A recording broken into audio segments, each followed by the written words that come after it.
সত্যিকার ভালো স্ত্রীর জীবনের সবচেয়ে দামি সম্পদের নাম হচ্ছে তার স্বামী।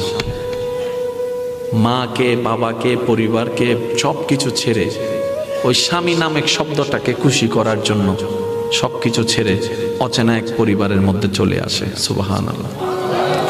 আসে তো আসে, খুব অবাক লাগে, এবার মানাইও নেই, একদম ম্যাচিং হয়ে যায়।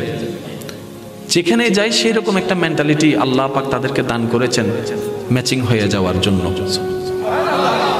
একজন সত্যিকার ভালো বউ তার জীবনের সবচেয়ে বড় নিয়ামত মনে করে দুনিয়ার তার স্বামীকে।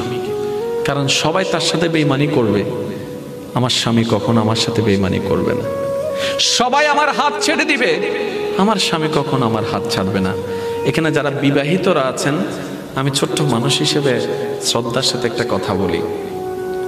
এক ঘরের নিচে থাকলে, একই ছাদের নিচে থাকলে অনেক কিছুই হবে।